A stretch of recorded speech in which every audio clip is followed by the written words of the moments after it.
Supreme court ने एक बार फिर कहा है कि जेल जो है वो अपवाद है और जो बेल है वो एक नियम है, और ये जो नियम सुप्रीम कोर्ट ने बनाया है ये यूएपीए जैसे जो विशेष कानून है उन पर भी लागू होगा। एक व्यक्ति को जमानत भी सुप्रीम कोर्ट ने दी है, बड़ी बड़ी बात भी कही है और कहा है कि अगर अदालतें ऐसे लोगों को कानून के अनुसार जमानत देने में हिचकिचाती हैं तो वो उन आरोपियों के जीने के जो अधिकार हैं, जो एक मौलिक अधिकार है, उनका उल्लंघन करती हैं। हमारे साथ रितेश अग्रवाल साहब हैं जो सुप्रीम कोर्ट में वकील हैं। इस तरह के बहुत सारे केस आप हैंडल कर रहे हैं, खासतौर पर पीएमएलए और ईडी के। सर, क्यों अदालत को बार बार, अभी पहले मनीष सिसोदिया में ये बात कही उनको जमानत देते हुए, अब इस केस में यूएपीए के केस में सुप्रीम कोर्ट को ये कहना पड़ रहा है क्या कि जो जेल है वो अपवाद है, बेल जो है नियम है। बहुत बड़े मायने मुझे लगता है इस केस के होंगे और बहुत फर्क उन आरोपियों पर पड़ेगा जो सालों साल जेल में पड़े हैं और उनकी कोई सुनवाई नहीं हुई है। आशीष जी, हमारे यहाँ संविधान जो है वो सुप्रीम है, और कभी भी संविधान को लेकर अगर किसी तरह की कोई बात आती है और संविधान के ऊपर कोई प्रश्न चिन्ह उठता है, क्या जो व्यक्तिगत स्वतंत्रता को सबसे ऊपर रखता है, अगर व्यक्तिगत स्वतंत्रता पर किसी भी प्रकार से कोई कुठाराघात होता है, चाहे वो किसी कानून के माध्यम से हो या सरकारी तंत्र के माध्यम से हो या किसी और दूसरे माध्यम से हो, व्यक्तिगत स्वतंत्रता पर अगर किसी प्रकार का भी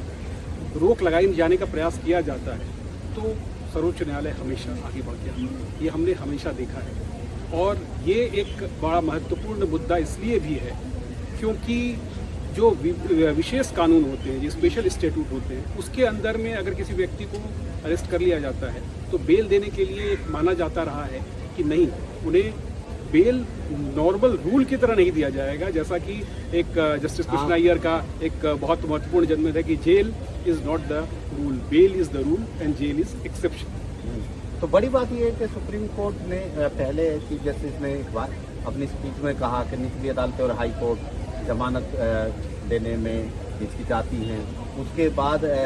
जस्टिस गवाई ने अपने फैसले में मनीष सिसोदिया के फैसले में उनको न सिर्फ जमानत दी पीएमएलए जैसे कठोर कानून में, बल्कि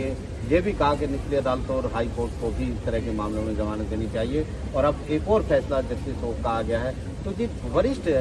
जो बेंच हैं, जो जजेज हैं सुप्रीम कोर्ट को, उनका एक व्यू बन गया है कि जमानत दी जानी चाहिए, लंबे समय तक लोगों को हिरासत में आप नहीं रख सकते। ये भी जस्टिस ओक ने कहा है कि जो जांच एजेंसी है भले ही कितने संगीन आरोप लगाए, लेकिन अदालतों को कानून के मुताबिक जमानत पर विचार करना चाहिए। ये जो फैसले आए हैं इनकी अब जो मनीष सिसोदिया के फैसले के आधार पर पैरिटी पर केजरीवाल भी बेल मांग रहे हैं, विजय नायर भी बेल मांग रहे हैं मनीष सिसोदिया के फैसले पर। एक और फैसला ये आ गया है, आपको क्या लगता है कि इससे कम से कम जो बाकी आरोपी जो जेल में अलग अलग क्राइमों पर हैं उन पर असर पड़ेगा इन फैसलों पर? निश्चित रूप से इस फैसले का बड़ा दूरगामी असर होगा, क्योंकि ये इस तरह का फैसला है जिसके अंदर इस बात को विशेष तौर पर कहा गया है कि आप विशेष कानून के तहत किसी व्यक्ति को गिरफ्तार करते हैं तो आप ये न सोचें कि विशेष कानून के तहत हमने उनको गिरफ्तार किया है तो उसको बेल नहीं दी जा सकती। बेल दी जा सकती है, हाँ, गिवन सर्कमस्टांसेस में सारे फैक्ट्स एंड सर्कमस्टांसेस को कोर्ट कंसीडर करेगी, लेकिन ऐसा नहीं है। कोर्ट का बेल केवल ये कहना है कि विशेष कानून के तहत आप ये मान के न चलें कि आपको बेल नहीं दी जा सकती। बेल दी जा सकती है, और वहाँ पर भी बेल एक रूल की तरह कंसीडर की जाएगी, नॉर्मल रूल की तरह कि हाँ, ये व्यक्ति अगर सेवरल पैरामीटर्स जो बेल के हैं उनको फुलफिल करता है तो उसको बेल दिया जाए। इसलिए केवल उसको बेल न दिया जाए क्योंकि वो किसी स्पेशल कानून के अंदर में उसको आरोपी बनाया गया है। ये तो बहुत बड़ी बात है, और मुझे लगता है कि जिस तरह सुप्रीम कोर्ट का रुख रहा है उससे कम से कम, क्योंकि बेल पे को लेकर जो जेलों में बंद हैं लोग बहुत सारे, सुप्रीम कोर्ट ने सुओ मोटो भी लिया है कि ऐसे लोगों को बेल दी जाए जो सालों साल से अंदर पड़े हुए हैं, जिनका ट्रायल अभी किसी स्टेज पर नहीं पहुंचा। तो एक बड़ा कदम सुप्रीम कोर्ट का है। हमारी सर्वोच्च न्यायपालिका और हाई कोर्ट्स भी व्यक्तिगत स्वतंत्रता की रक्षक रही है, और हमेशा ही जब भी जरूरत पड़ी है तो हमारे न्यायालय आगे बढ़ के आए हैं और उन्होंने व्यक्तिगत स्वतंत्रता को पूरी तरह से प्रोटेक्ट किया है। और इस अकॉर्डिंग अगर आप देखिए तो ये फैसला बहुत महत्वपूर्ण है, क्योंकि इस तरह के फैसले आते रहने चाहिए और इन फैसलों से बार बार ये बात सामने आनी चाहिए कि